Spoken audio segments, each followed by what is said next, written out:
Mesa de análisis.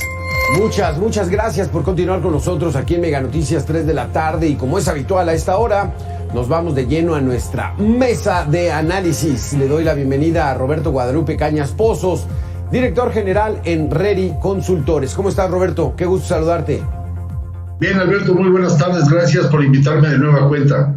Aquí hay que insistir en la protección civil, en la prevención, en estar preparados para estos desastres naturales, hablando particularmente de los huracanes, las tormentas tropicales, las trombas que siempre caen, que de junio a noviembre, ¿no? Ya está programado en el territorio nacional, hay que estar preparados, pero ya no tenemos Fonden. Explícanos, ¿qué era el Fonden? ¿Cuándo fue creado? ¿Y cuál era su principal función? Bueno, el Fonden se crea posteriormente, que nace, en la modificación de la ley de protección civil, se ve la necesidad de crear fondos para la atención de desastres. Estos fondos de atención de desastres van acompañados de otro fideicomiso también para el manejo del mismo fondo, y además otros fondos que se crean para poder aportar dinero hacia los estados, hacia los municipios, por ejemplo, para la creación de su atlas de riesgo, ¿no? Al desaparecer esto con el inicio de esta administración, de este gobierno, que por cierto no está considerando a la protección civil dentro del plan de desarrollo, pues se viene mermando muchas cosas. Las reglas de operación que se indican ahora para la utilización de los recursos que se supone que están para casos de emergencia, no han facilitado mucho el poder obtener estos recursos de forma rápida y expedita para que los damnificados puedan tener una reparación rápida de lo que serían los daños en su vivienda, en sus negocios, en su infraestructura urbana como municipio, o en algo donde poderse proteger, ¿no? Creo que esto ha sido una de las peores decisiones que se han tomado, aparte de otras muchas en cuanto a tú lo has visto, en cuanto a las estancias infantiles y demás, ¿no? Pero en el caso de los desastres se nos olvida que esto sucede año con año, la visión de la prevención no se ha aplicado como debe de ser, y siempre nos estamos dando de golpes porque el huracán nos hizo más daño, porque las lluvias torrenciales arrasaron más, porque el sismo afectó demasiado ya una zona afectada por un huracán, y la realidad es que las medidas de prevención no aparecen por ningún lado hasta que ya sale el niño ahogado o hay que tapar un pozo. Sí, este fideicomiso, Fondo de Desastres Naturales, fue creado básicamente con el principio de que destruye alguna comunidad y hubiera dinero para reconstruirla, pero también en medidas de prevención, Roberto. Así es, o sea, ese dinero también servía para ir previniendo lo que pudiera ocurrir. Es que eran dos fondos o dos fideicomisos, ¿no? Uno que era para la atención de desastres y otro que era para la prevención de desastres. La intención es que cada vez el fondo de atención a desastres era una relación en que el gobierno federal daba un dinero y el gobierno estatal aportaba otra cantidad, y se iba haciendo una bolsa en la cual podían atender el desastre en la zona que tocara. Asimismo, el de prevención lo que hacía es que aportaba dinero para trabajos de mitigación, de prevención en diferentes áreas. Te digo, por ejemplo, el caso más clásico es para la elaboración del atlas de riesgo. Por un atlas de riesgo actualizado, los gobiernos municipales y estatales tenían una película muy clara de dónde estaban afectando más los desastres, qué población los estaba dañando más, qué tipo de daños habíamos tenido, la estadística de pérdidas económicas, de pérdidas humanas, y ellos podían tomar acciones de prevención. Repito, aquí la palabra clave es prevención, y de esa manera tomar acciones de gobierno, políticas de gobierno. Exacto. ¿Quién se encarga en estos momentos de la prevención?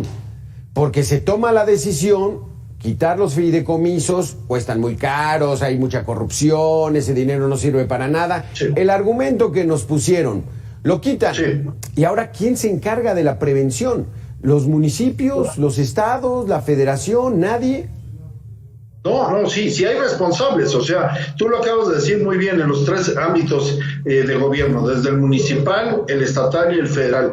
Cada uno de ellos tiene obligaciones particulares para la medida de la prevención, pero recordemos, Albert, todo cuesta. Todo hay que invertir. En la parte de prevención siempre se tiene una inversión, no es un gasto. No es un gasto de ninguna manera. El problema es que muchas veces ese dinero que se puede destinar para la prevención no se destina para ello, se destina para otros fines, los que tú quieras, y cuando suceden estas desgracias es cuando ya se ponen a pensar en que hubiéramos hecho. Y el hubiera es la palabra, esa palabra es tiempo pasado, no existe, pues el hubiera no existe. ¿Cuáles son las medidas de prevención, Roberto?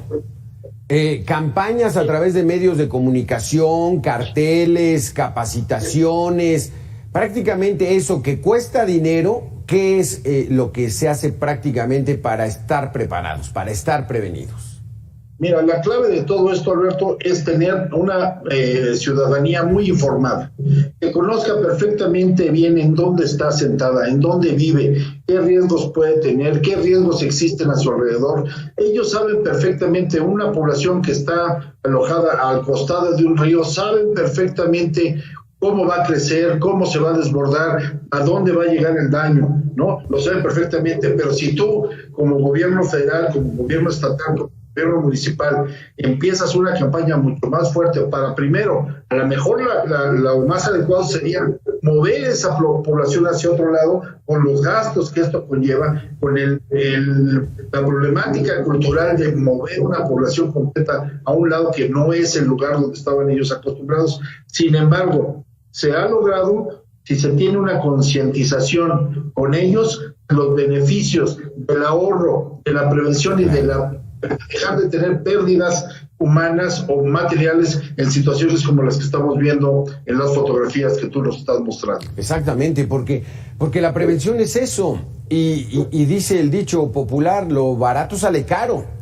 y ahorrarse esa lana para usarla, quién sabe para qué, porque no se canalizó de manera transparente, es pues estar a expensas de la naturaleza y los daños que vaya a provocar, y la gente esté pues desamparada, Roberto.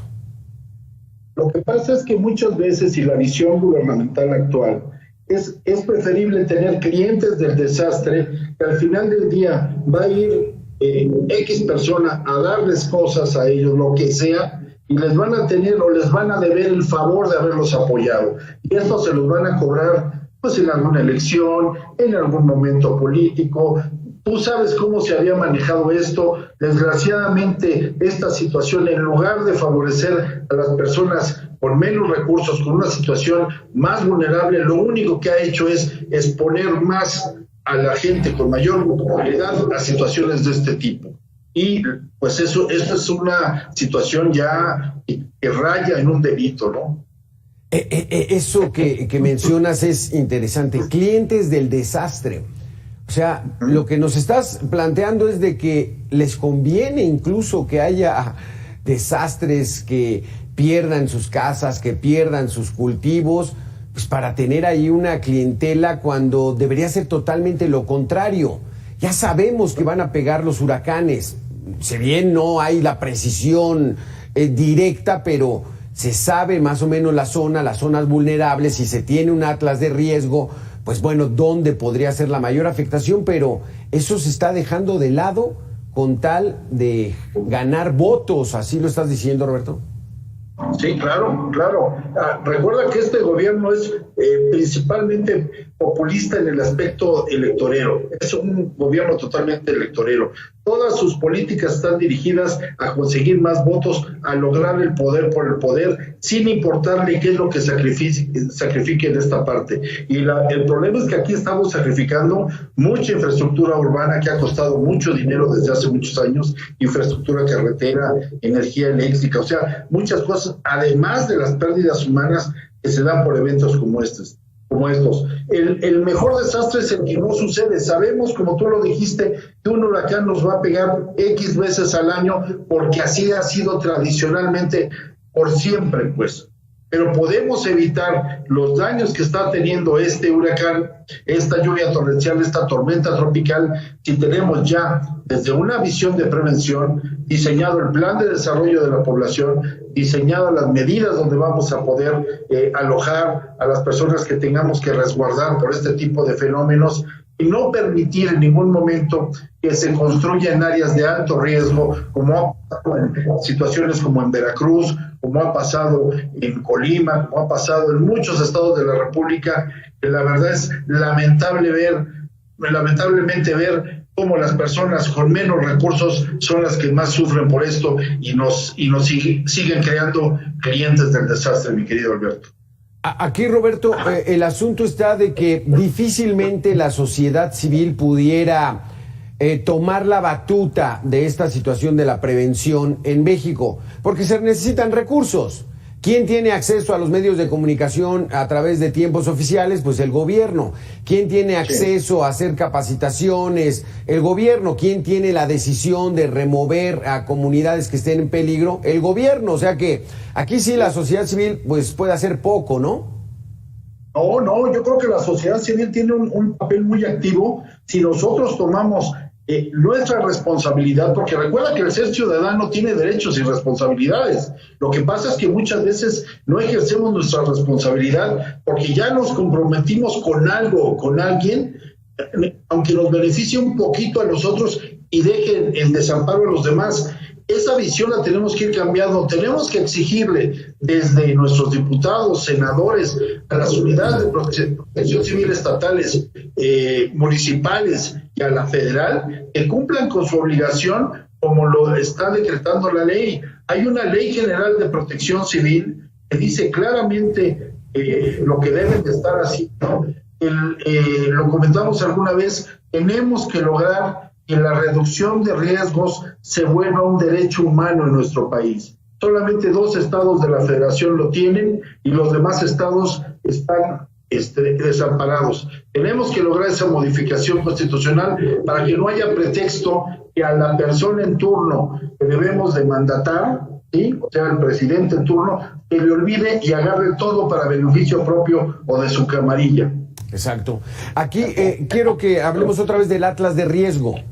El Atlas de riesgo, decirle a la gente, no es hacer un mapeo y ese ya no sirve para los siglos de los siglos. Se tiene que estar actualizando porque la propia naturaleza va modificándose, ¿no es así? Es así. El Atlas de riesgo es una fotografía que se va a ir cambiando conforme el tiempo. Obviamente esa fotografía nos va a dar datos históricos de muchas veces cómo está pegando el fenómeno perturbador, en qué parte sucede, cómo sucede, dónde son las zonas donde hubo mayor daño, y nos puede dar hasta datos económicos de esto. Obviamente esto le permite a los gobiernos municipales, estatales y federales poder hacer políticas, como te digo, políticas gubernamentales en donde se privilegie la prevención y no la respuesta. México, después de tantos años, después de ser un líder en lo que es gestión integral de riesgo, hemos retrasado 20 años esos avances, nos hemos vuelto otra vez reactivos ante la emergencia y no como éramos hace tiempo, preventivos ante la misma. No podemos estar nosotros presumiendo que estamos o que somos parte del marco de SENAI, un acuerdo internacional para la reducción de riesgos a nivel internacional, si estamos viviendo lo que nos está pasando actualmente en el público. Roberto, ¿y es muy caro? O sea, el presupuesto para protección civil, para estas prevenciones, digamos, estamos hablando de miles de millones de pesos, o sería un dinero, como dices tú, bien invertido para evitar pérdidas humanas y pérdidas de patrimonio de la gente que generalmente es la que menos tiene? Claro, mira, debemos de subrayar algo que tú lo dijiste anteriormente. El gobierno es el primero y el principal responsable de la atención de emergencias a nivel nacional. Ellos son los que deben de tener todos los recursos absolutamente para poderlo atender.